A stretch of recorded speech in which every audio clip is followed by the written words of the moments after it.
Vamos lá, vamos começar. Eu quero pregar sobre um dos maiores desafios da nossa jornada de fé. Não só hoje, mas em cada estação. Um povo viveu esse desafio de uma forma diferente.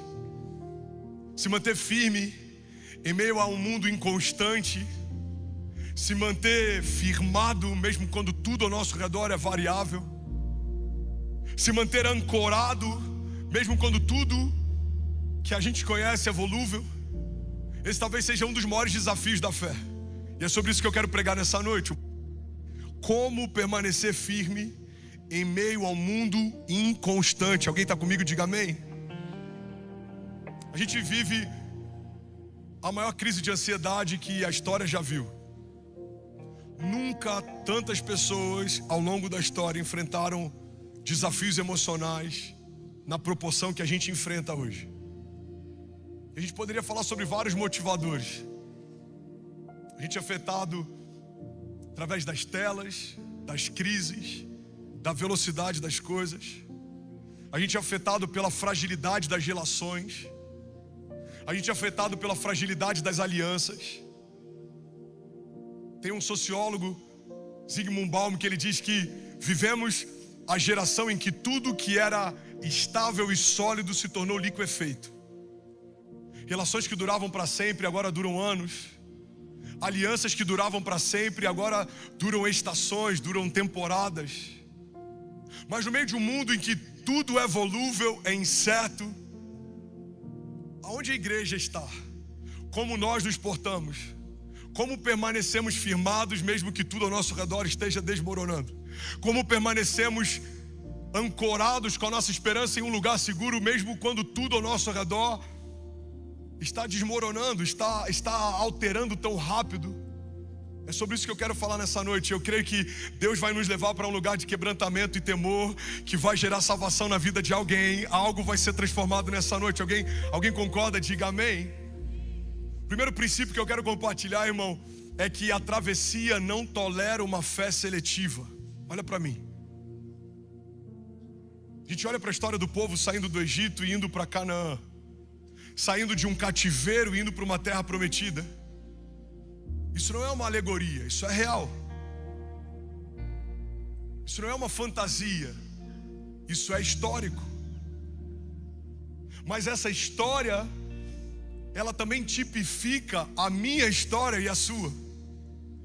Fomos transportados de um cativeiro para um lugar prometido. A Bíblia diz que Ele nos transportou. Eu sinto Jesus aqui. Alguém sente Ele aqui nessa noite? Fomos transportados do império das trevas para o reino do seu Filho amado. Porque a Bíblia dá esse nível de detalhe a ponto de deixar claro que o passado era o império e o nosso presente é um reino. Porque impérios podem ser construídos por mãos de homens. Impérios podem ser construídos com esforço. Impérios podem ser construídos do nada, mas reino não. Reino tem hereditariedade. Reino existe uma ordem. Você não se levanta e diz eu sou o novo rei. Você precisa ter nascido de um rei. Você precisa carregar o sangue de um rei. Quando a Bíblia diz, vocês foram transportados do império das trevas para o reino do seu Filho amado, Deus está dizendo, o modo é diferente, a dinâmica é diferente, a hierarquia é diferente e a forma como eu vou te usar também. A constituição é diferente, a estrutura é diferente e a forma como eu vou desenhar a tua história também. Alguém está pegando isso aqui? Vocês estavam perdidos, cativos, mas eu transportei vocês para um lugar prometido. E é nessa jornada de santificação que a gente enfrenta o maior desafio da nossa jornada de fé, a travessia. A travessia é o meio do caminho. Olhamos para trás e vemos que o cativeiro é parte do passado. Olhamos para frente e vemos que a promessa é parte de um futuro desejável. Mas e a travessia? Quantos suportam? Quantos sucumbem? Quantos preservam a fé e quantos negociam ela? Quantos conseguem manter uma fé ativa, proativa? E quantos acabam acessando uma fé reativa. Quando algo está mal, eu socorro a presença. Quando algo está fora de ordem, eu procuro a palavra. Quando algo parece fugir do controle, eu procuro a igreja. É a travessia, irmão, que separa meninos de homens. E é sobre isso que eu quero falar nessa noite. Sobre princípios que nos mantêm firmes no meio de um mundo inconstante. A travessia não tolera uma fé seletiva. Ou cremos, ou nem começamos. Ou confiamos, ou viveremos ansiosos. Ou amamos a boa, agradável e perfeita vontade dele, ou vamos fazer pirraça todas as vezes que a vontade dele nos levar para um lugar de desconforto. Ou aceitamos a ideia de que todas as coisas cooperam para o bem daqueles que amam a Deus, ou entramos em crise quando coisas que vão cooperar com algo que não vemos nos levam para um lugar de moenda, de prensa, de deserto, de auto-humilhação. É nesse lugar, irmão, que a nossa fé é testada. E nessa travessia, ou você confia na palavra que você carrega, ou você desiste. Não tem meio termo. Ou você confia com tudo que você pode, que você de fato foi chamado para algo, foi ungido para algo, foi separado para algo, que você é parte de um reino inabalável, que você faz parte de uma família, existe uma mesa preparada para você na presença dos seus inimigos. Ou você desiste durante a jornada em meio a vales de sombra e morte. Porque o salmista diz que há uma mesa preparada para nós na presença dos nossos inimigos, mas isso se manifesta no final de um salmo. O início não é uma mesa, o início é um vale, e nesse vale há sombras de morte. Igreja, olha para mim, não há morte necessariamente, mas a sombra da morte já é suficiente para paralisar alguns. Tem estações que não há nenhum gigante, mas a sombra de um gigante, ou a possibilidade de um, já é suficiente para paralisar outros. A iminência de uma crise, a preocupação por uma porta que pode se fechar, o medo do abandono, a insegurança pelas incertezas, tem feito muita gente sucumbir. Mas o salmista diz: mesmo que eu ande por um vale de sombras e morte, ou em outras versões, mesmo que eu ande pelo vale da sombra da morte, mal nenhum eu temerei, porque tu, Senhor, estás comigo. Vamos, alguém? A tua vara e o teu cajado me consolam. E a verdade, irmão, que nessa travessia, quem consegue manter uma fé guardada enquanto caminha por vales de sombra e morte, consegue acessar uma mesa preparada pelo Senhor na presença dos inimigos. Quantas pessoas desejam viver uma mesa preparada na presença dos inimigos? Mas por que nem todo mundo que quer chega lá? Porque é a travessia que testa o quanto a gente de fato acredita na palavra que carrega. O quanto você de fato acredita que foi levantado para um tempo como esse. Esther ouviu isso e eu amo essa história, porque o Senhor deixa claro que não vai deixar de fazer o que Ele quer fazer, mas quem não se posicionar não vai participar daquilo que o Senhor certamente fará. Ele diz: Esther, se você não se posicionar, socorro e livramento virão de outra parte. O que Deus está dizendo é: aquilo que eu declarei que faria, certamente eu farei. A pergunta é: quem vai participar do que o Senhor está fazendo? Vamos, alguém aqui nessa noite? Josué 21:45 diz: palavra alguma falhou de todas as boas coisas que o Senhor falou à casa de Israel, tudo se cumpriu. Nenhuma palavra que o Senhor liberou sobre a casa de Israel se frustrou ou deixou de se cumprir. Todas se manifestaram. Crer que o Senhor é fiel para cumprir o que prometeu significa manter a minha fé guardada, mesmo que tudo diga que não, mesmo que demore, mesmo que o tempo passe, mesmo que circunstâncias sejam adversas. Pastor, você está dizendo que é fácil? Não, eu não vou mentir para você, não é fácil. Mas é para esse lugar que o Senhor está nos chamando. Paulo diz que esses sofrimentos leves e momentâneos estão gerando em nós, acrescentando em nós uma glória eterna que pesa mais do que todos eles.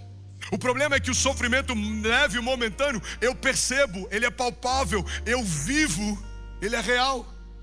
Mas a glória que pesa mais do que todos eles, ela é eterna. Só na eternidade a gente vai acessar.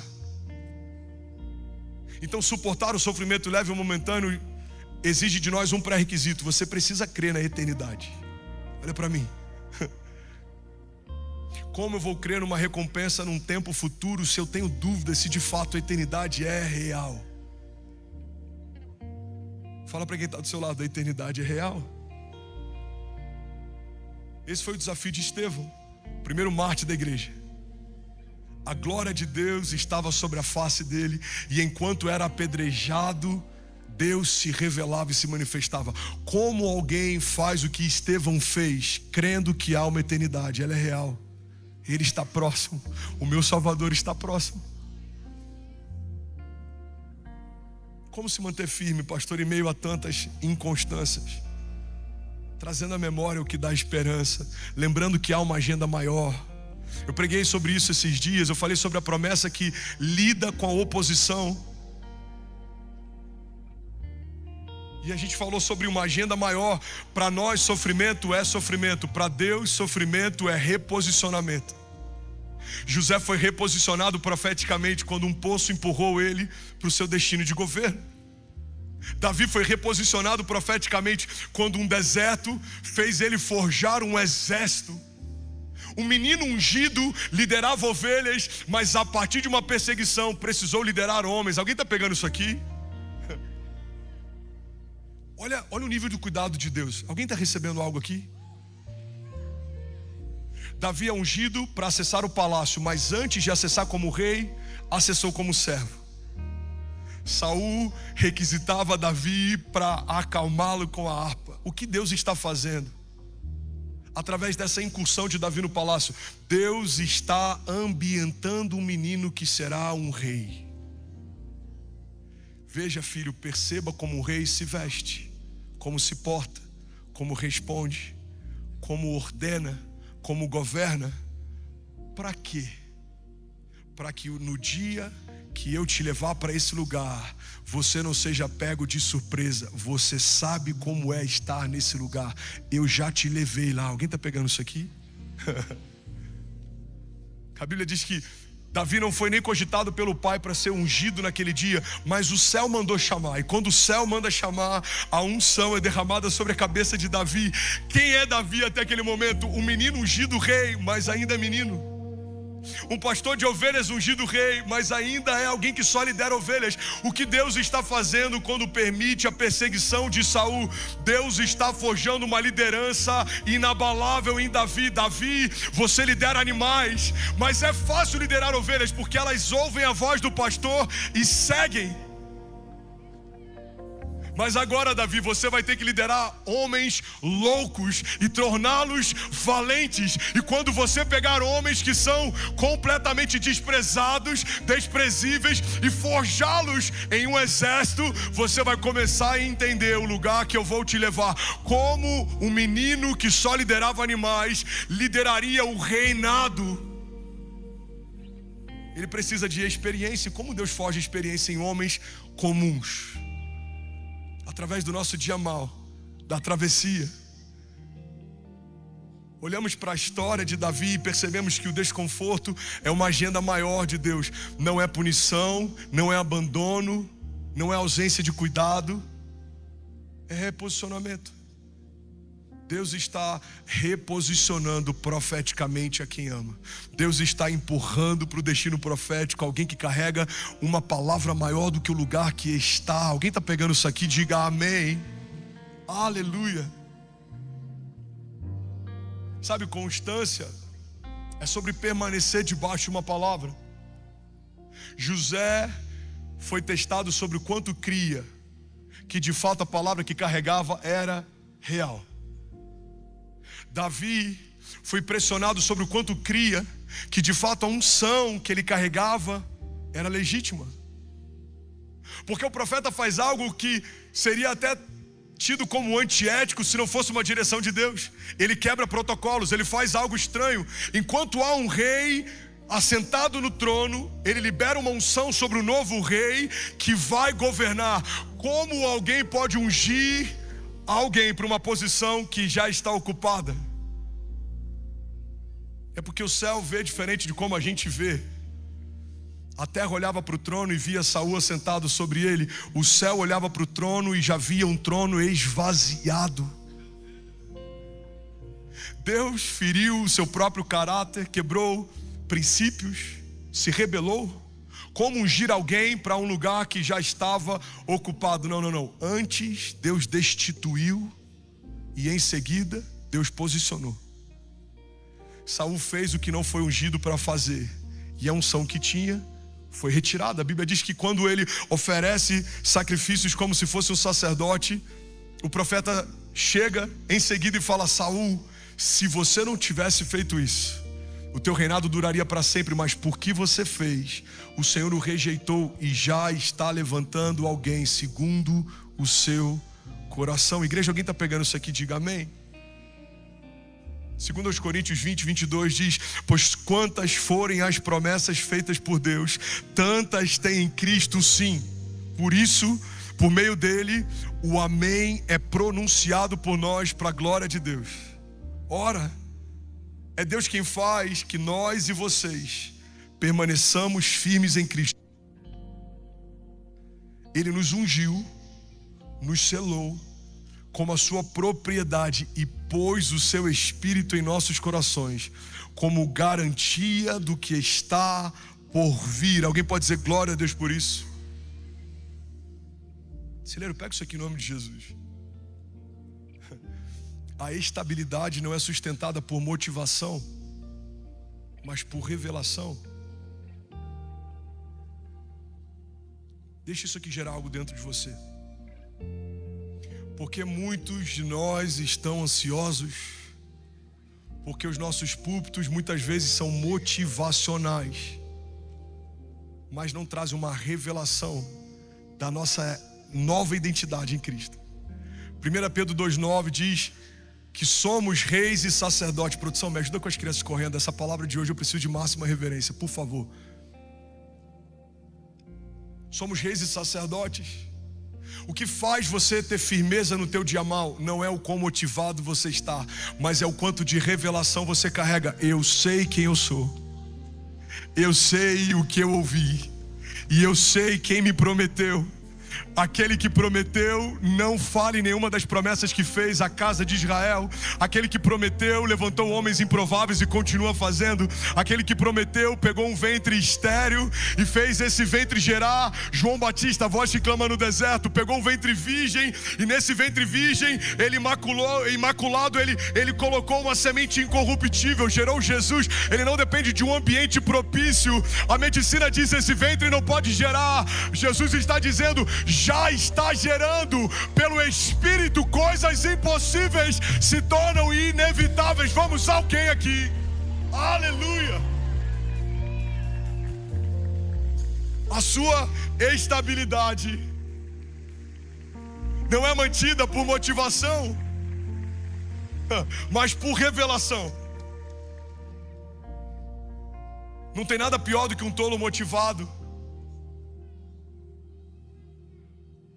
Não tem nada pior do que sairmos de uma reunião como essa motivados na direção errada.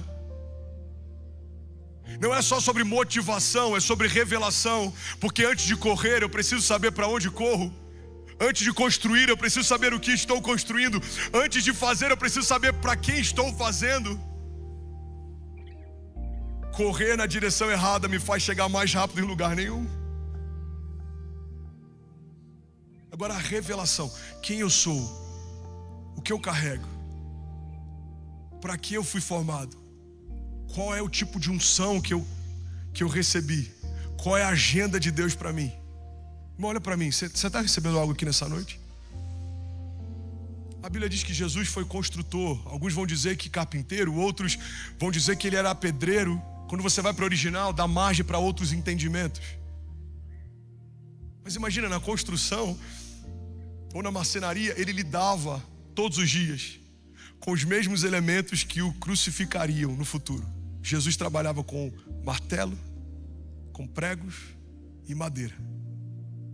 Se ele é onisciente, ele sabia o que estava por vir. Se ele tinha um conhecimento da palavra, como a palavra diz que ele tinha, ele era o próprio Verbo encarnado, ele sabia o que iria se manifestar. A palavra já dizia: maldito é todo aquele colocado sobre o madeiro. A cruz não foi um acaso, não foi uma sentença escolhida de forma aleatória. A cruz era parte do plano de Deus para a redenção da humanidade. Ele sabia que havia uma cruz a caminho. Como alguém trabalha todos os dias com os elementos que daqui a algum tempo vão crucificá-lo e ainda assim não anda ansioso? Só alguém que conhece a história, que vai se manifestar depois da história. Eu sei que há uma cruz, mas eu sei que há uma redenção, há ressurreição. A morte vai ser tragada pela vida. O meu Pai vai enviar o Espírito e eu vou ser trazido de volta dos mortos. Então, a revelação de uma jornada completa me faz olhar para o meu momento e entender que esse não é o final da minha história. Esse não é o meu fim. Eu lembro que em 2017, quando eu estava internado, eu ainda carregava muitas promessas. O Senhor disse: eu te darei filhos. Eu só tinha SESI. Você vai pregar em nações. Eu só tinha ido para Bolívia em missões. E lá, usando fralda, no meio de hospital, eu comecei a confrontar as promessas com o meu presente. O Senhor me disse que eu seria pai de mais de um. Eu só tenho uma. Esse não é o meu fim. O Senhor disse que eu pregaria em nações. Eu só fui uma. Esse não é o meu fim. O Senhor disse que eu edificaria igrejas. Eu só plantei uma. Esse não é o meu fim. O Senhor prometeu livros, eu só escrevi um. Esse não é o meu fim. Irmão, ter a revelação do nosso destino profético e do nosso destino final nos faz manter o nosso coração guardado quando o dia presente é o dia mau. Irmão, o dia mau certamente virá, mas ele é um momento. Ele não é toda a história. Você percebe que tem uma diferença absurda entre algo que faz parte da história e algo que é a totalidade da história? A morte fez parte da história de Jesus, mas a morte não foi o final da história de Jesus. O deserto fez parte da história do povo que foi liberto do Egito, mas o deserto não foi o final da história do povo no Egito. O poço fez parte da história de José, mas o poço não foi o final da história de José. Se dependesse dos irmãos, o poço seria o capítulo final, mas como não depende dos nossos irmãos, mas do Deus que nos viu primeiro, o poço foi só um capítulo, foi só uma página. Não coloque um ponto final onde o autor da vida continua escrevendo. Vamos, alguém comigo aqui, levanta sua mão. Você pode celebrar Jesus no seu lugar, você pode dar um brado de liberdade, você pode exaltar Jesus alto e mais alto. Vamos, celeiro, alguém aqui nessa noite. A estabilidade não é sustentada por motivação, mas por revelação. E é por isso que o nosso problema é a nossa fé seletiva. Cremos que portas abertas são milagres, mas cremos que portas fechadas são punição. Não, tem portas fechadas que também são milagres. O dia mau faz parte de uma costura de Deus te levando para um lugar de milagres. Se Ele não poupou nenhum dos heróis da fé e nem o seu próprio filho, por que nos pouparia? Na verdade, os desertos são a escola da fé. É onde a nossa fé é forjada, é onde o nosso caráter é forjado, é onde a gente é purificado. Alguém está pegando isso aqui? Diga amém. Agostinho dizia: se você crê somente naquilo que gosta no Evangelho e rejeita o que não gosta, não é no Evangelho que você crê, mas em si mesmo. O Evangelho fala a respeito do Filho de Deus assentado ao lado do trono de Deus, intercedendo por nós, mas esse mesmo Evangelho fala que o Verbo encarnado, antes de ser ressurreto, foi humilhado, transpassado. Teve sede, pediu água, deram vinagre para ele beber. A mãe do Filho de Deus viu seu filho ser rasgado, transpassado.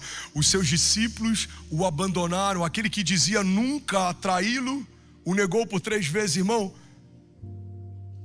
tem muita dor antes do nosso destino ser revestido de beleza. Talvez uma das coisas que mais nos ajude a entender o nascimento de uma promessa seja a gestação de uma criança. Você já viu um parto? Tem muito sangue, tem muita cólica, tem muita dor. É dramático.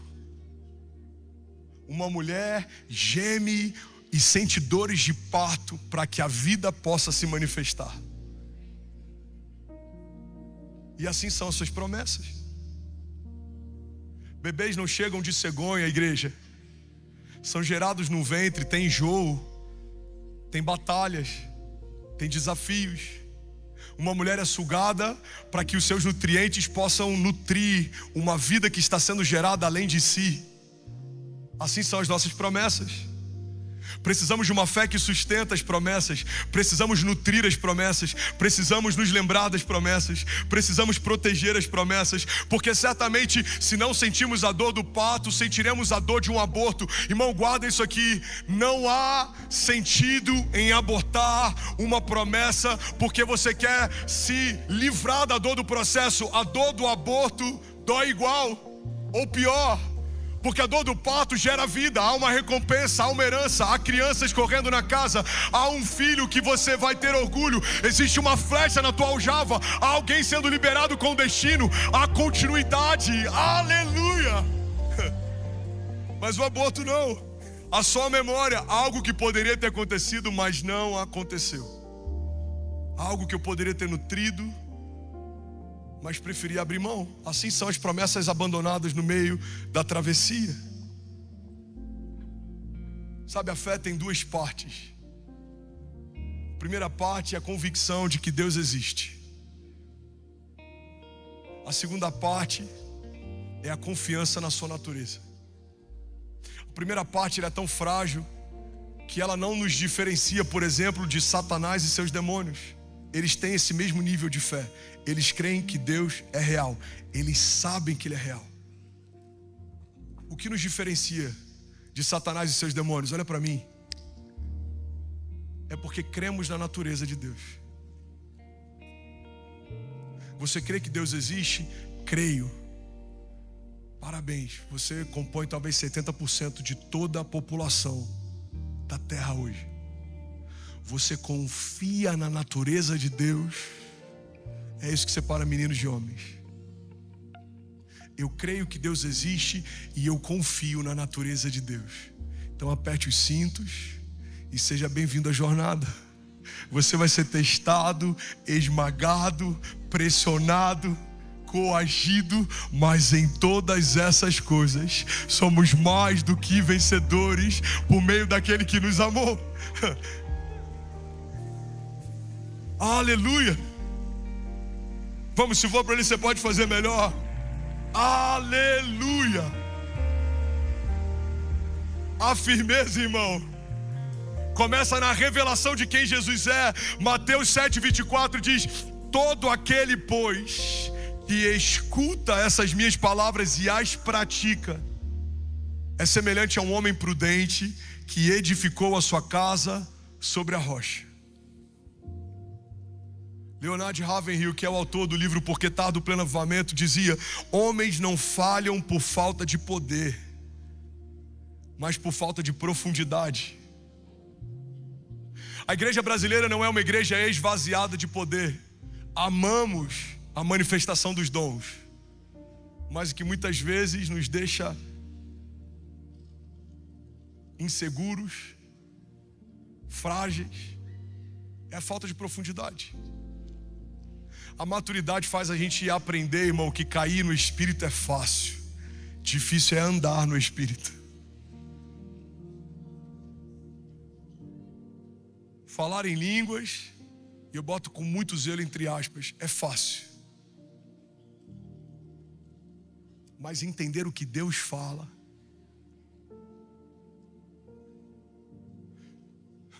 às vezes a gente não consegue entender o que Deus fala, mas tem um segundo nível. Quando a gente entende e finge que não entendeu. Irmão, não se sinta privilegiado. Eu e você passamos por isso, mas o pai da fé passou. Olha o que a Bíblia diz. A Bíblia diz que quando Deus fala com Abraão, o pai da fé, para que Abraão entregue Isaac, o seu filho desejado, Deus é redundante. E Ele não é redundante por acaso. Ele é redundante para que não haja margem para Abraão fingir que não entendeu o que Deus está pedindo. Ele fala: Abraão, pega o seu único filho. Segunda parte do texto: aquele a quem você ama. Deus sabe que se falasse com Abraão: Abraão, pega o teu filho e sacrifica, certamente Ismael seria enviado para o sacrifício. Mas Deus não considera aquilo que nasce de precipitação. Deus só considera aquilo que nasce dele. Ele fala: pega o teu único filho. Deus, eu tenho 2. Não. Você considera 2, o céu só considera 1. Aquele a quem eu te dei, pega ele, o filho que você ama, o filho amado, desejado, que eu te entreguei, e sacrifica. O que Deus está dizendo é: eu sei que tem momentos que você não me ouve, mas eu sei que tem momentos que você ouve e finge não ouvir.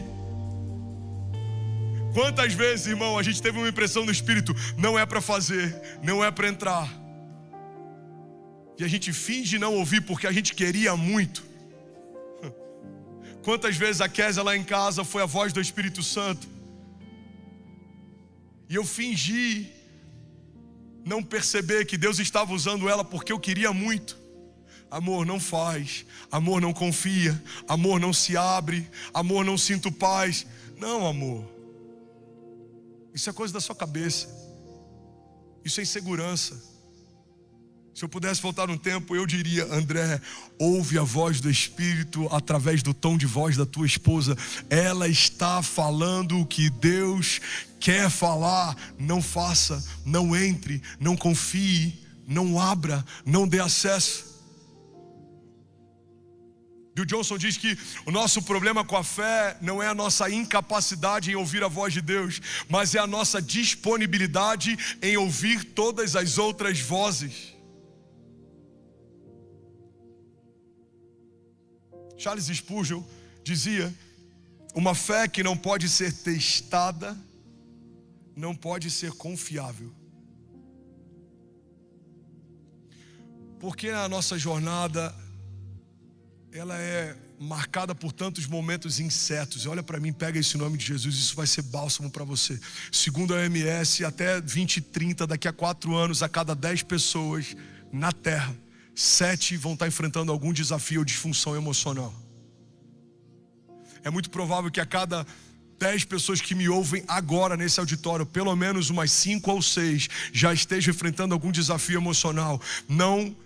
Não ouse sair daqui sem receber aquilo que Deus está derramando sobre você. Isso daqui é vida para os seus ossos. Deus está nos ferramentando, nos empoderando, nos alinhando, para que a gente não seja tão frágil em meio ao mundo tão volúvel. Pastor, as coisas, elas são tão difíceis. Sim, elas são, mas há uma esperança. Cristo em nós é a esperança da glória. Há uma revelação. Ele é o refúgio e fortaleza, socorro presente na hora da angústia. Aleluia, alguém comigo diga amém. Uma fé que não pode ser testada, não pode ser confiável. Como Deus confiaria o reino a um menino que nunca enfrentou pressão? Como Davi lidaria com reis se unindo contra o reinado, se ele não conseguisse lidar com a perseguição de Saul? Como José teria autoridade para revelar um sonho a Faraó, a governar a nação mais poderosa da terra, se ele não conseguisse lidar com a rejeição? Como Noé construiria algo que ele nunca viu para suportar um fenômeno que ele nunca vivenciou? Se ao longo das décadas ele desistisse e sucumbisse ao teste do tempo, irmão, olha para mim, tem promessas que elas demoram não porque precisariam demorar, mas porque Deus está sujeitando o nosso coração ao teste do tempo. O quanto você realmente quer viver o que eu te prometi. Abraão já era idoso. A Bíblia diz que ele creu contra a esperança porque confiava na promessa. O ventre da sua mulher era estéril, mas Deus disse: eu te farei pai de multidões. E agora, José? Você tem uma promessa e um diagnóstico. Qual voz ouvir? Eu lembro que em 2019 eu estava em Israel e eu recebi uma palavra Deus disse: eu vou te dar mais 2 filhos. O próximo filho vai ser um homem, e é breve, e em seguida eu te dou uma menina. Eu volto para casa, a gente morava em Miami na época, compartilhei com a Kezinha a palavra. Passa 3 ou 4 meses, eu não lembro, vem a notícia: amor, tô grávida. Eu falei: por mim não faz nem o teste, eu já sei que é um homem. Eu quero fazer. Eu falei: então tá bom. Fizemos o teste, Benício. Aí no meio do parto do Benício, o médico fala: olha, o seu útero é muito fino, você não pode gerar. Se você engravidar de novo, corre o risco de você perder a tua esposa e o teu filho. Aí Deus nos empurra para um lugar, para essa encruzilhada. A medicina diz: se a minha mulher gerar, eu vou perder minha mulher e a criança. Mas Deus disse para mim lá em Israel: eu te darei um homem, mas na sequência te darei uma menina. E agora, José? Em quem confiar? Passa alguns meses de Benício nascido, a Kezinha, com uma mistura de alegria e preocupação, me dá a notícia: amor, tô grávida. Glória a Deus. Deus deu a promessa no dia bom para a gente não ter dúvida no dia mau. Deus nos disse quando você não estava gerando, para que quando chegasse nesse momento a gente não tivesse dúvida. É de Deus. E se é de Deus, irmão, não há quem possa impedi-lo de agir. Você pode levantar sua mão e declarar isso nessa noite. Diga: agindo Deus em nosso favor, quem impedirá o seu agir? Vamos, igreja, declare com autoridade. Diga: porque se Deus é por nós, quem será contra nós? Você pode dar um brado de liberdade no seu lugar. Aleluia! Será que alguém pode dizer: ainda bem que eu vim, Jesus? Aleluia! Eu preciso de 10 minutos para terminar essa mensagem de verdade. Alguém pode ouvir mais 10 minutos? Diga amém. Aleluia! Se você quer viver milagres, prepare-se para viver em apuros. Porque o centro da vontade de Deus habita numa geografia que os únicos caminhos que nos levam até lá não foram ainda pavimentados. Onde fica o centro da vontade de Deus, pastor? Fica no meio de uma terra prometida. Uau, como eu chego até lá? Você vai ter que enfrentar gigantes, desertos, serpentes, escorpiões, irmãos mais velhos enciumados pelo tamanho do sonho, ou reis que já foram depostos com ódio porque você carrega um cheiro que ele sabe que não carrega mais. O centro da vontade de Deus é acessado por caminhos que não foram pavimentados. O centro da vontade de Deus é Canaã, mas o caminho que leva até lá passa por desertos e por Jericó. O centro da vontade de Deus para Davi é o trono de Israel, mas o caminho que o leva até lá passa por Saul. O centro da vontade de Deus para José é o governo do Egito, mas o caminho que o leva até lá passa por poços e por prisões. O centro da vontade de Deus para Noé é proteção e livramento, mas o caminho que o leva até lá vai precisar passar por dilúvio e destruição. O centro da vontade de Deus para a criação é a redenção e salvação, mas o caminho que trouxe a gente até aqui precisou passar por um calvário ensanguentado. A beleza foi coberta de dor, a vida precisou morrer para que a gente que já estava morto pudesse voltar a viver.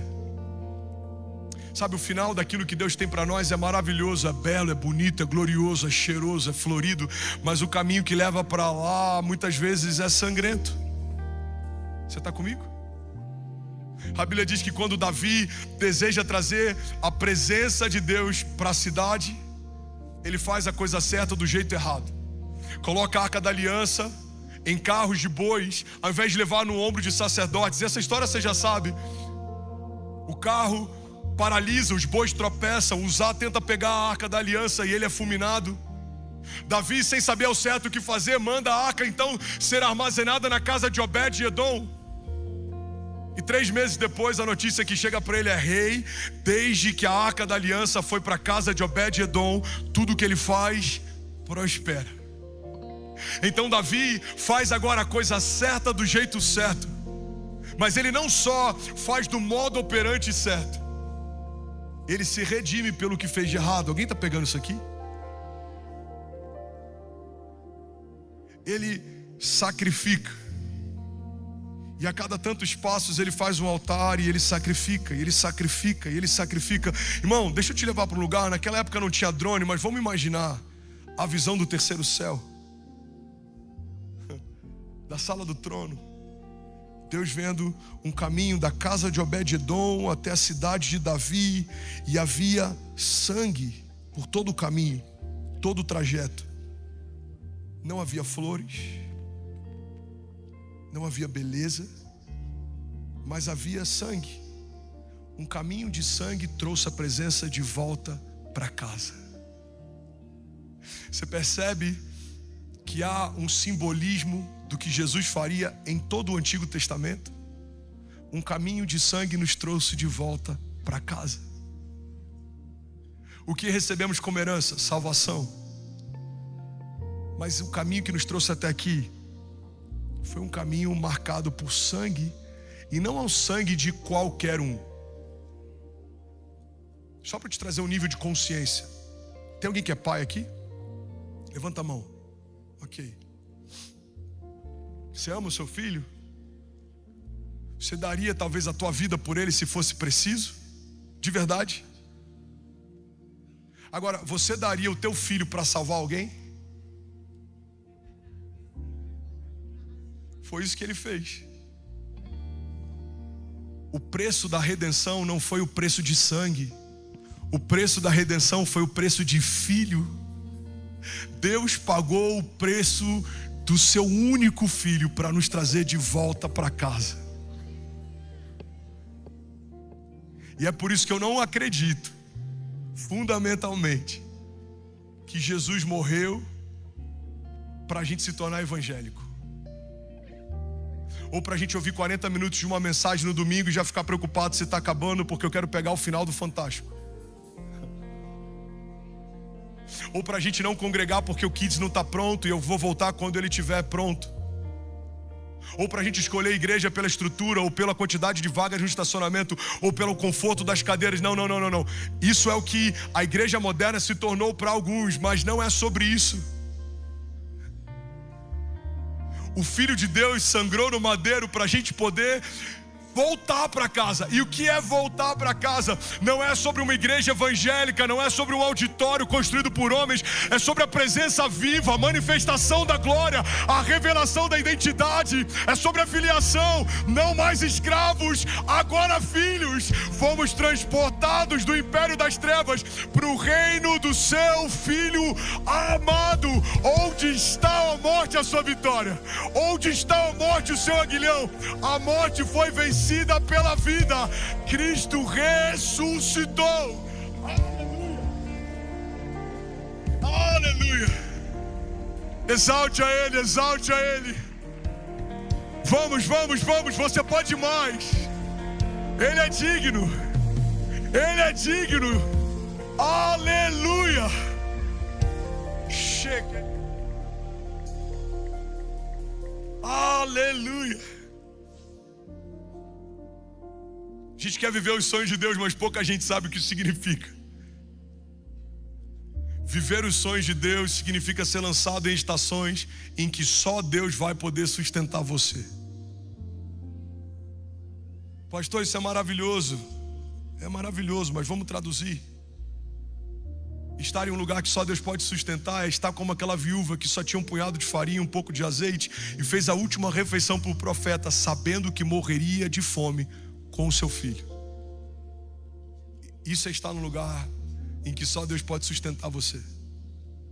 Estar em um lugar que só Deus pode sustentar você é estar diante de um mar fechado, olhar para trás e ver exércitos poderosos vindo contra você, os seus filhos, os netos, os anciãos, e você saber, se o Senhor não abrir o mar, não há mais o que fazer. Esse é o lugar onde só Deus pode sustentar você. É você olhar para cima e você vê a luz do dia, mas você olha para o lado e sabe que você está no fundo do poço. E quem te jogou? Os teus irmãos. Irmão, tem um requinte de crueldade no que fazem com José, porque os irmãos, no momento de fúria, poderiam ter matado ele. Mas alguém tem uma ideia, você está comigo aqui? Alguém tem uma ideia e fala, se a gente matar, a gente só acaba com o problema. Mas se a gente vender, a gente acaba com o problema e ainda vai lucrar com ele. José é lançado num poço e vendido, porque os irmãos queriam abrir mão de um sonhador no seu meio e ainda assim lucrar com ele. Eu vou finalizar e eu quero ministrar algo sobre alguém aqui. Essa palavra não é para te desanimar, é para te reposicionar. É para gerar em nós uma fé madura. É para de fato a gente conseguir nos manter firmes em meio ao mundo inconstante. Porque o próprio Cristo disse: no mundo tereis aflições, mas tende bom ânimo, eu venci o mundo. Alguém pode dizer glória a Deus por isso? A gente costuma acrescentar uma parte do texto que não existe.